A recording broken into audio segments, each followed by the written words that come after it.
যুক্তরাষ্ট্রের ফ্লোরিডায় খুন হওয়া বাংলাদেশি মেধাবী শিক্ষার্থী নাহিদ আক্তার বৃষ্টির মরদেহ আজ বাদ আসর তার নিজ বাড়িতে দাফন হবে।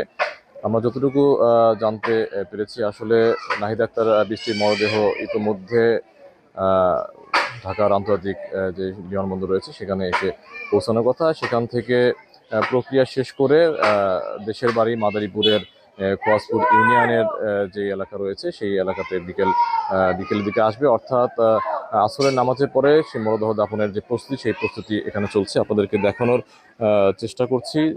আসলে মেধাবী শিক্ষার্থী বৃষ্টির যে খুন হওয়ার ঘটনায় গ্রামের বাড়িতে শোকের ছায়া নেমে এসেছে। যদিও এই পরিবার দীর্ঘদিন ধরে ঢাকাতে বসবাস করে, তারপরেও তারা প্রতি বছর ঈদকে কেন্দ্র করে আসলে গ্রামের বাড়িতে আসে। অর্থাৎ গ্রামের বাড়ির সাথে একটা সম্পর্ক তাদের পরিবারের দীর্ঘদিনেরই রয়ে গেছে।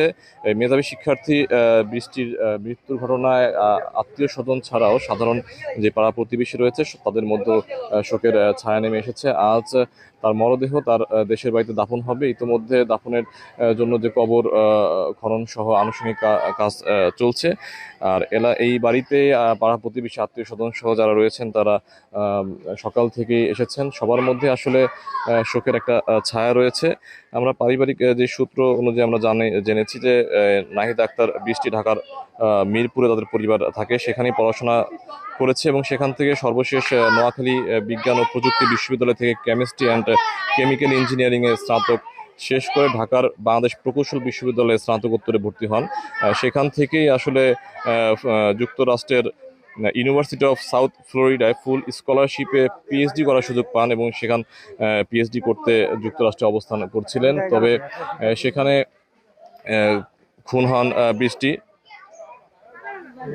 নিহতের পরিবার যখন বৃষ্টির মরদেহ পাওয়ার বিষয়টি জানতে পারে, তখন থেকে আসলে তার গ্রামের বাড়িতে সাধারণ মানুষ যারা রয়েছেন তারা সবাই বিষয়টি জানতে পারেন এবং সকলের মধ্যে আসলে শোকের একটি ছায়া নেমে এসেছে।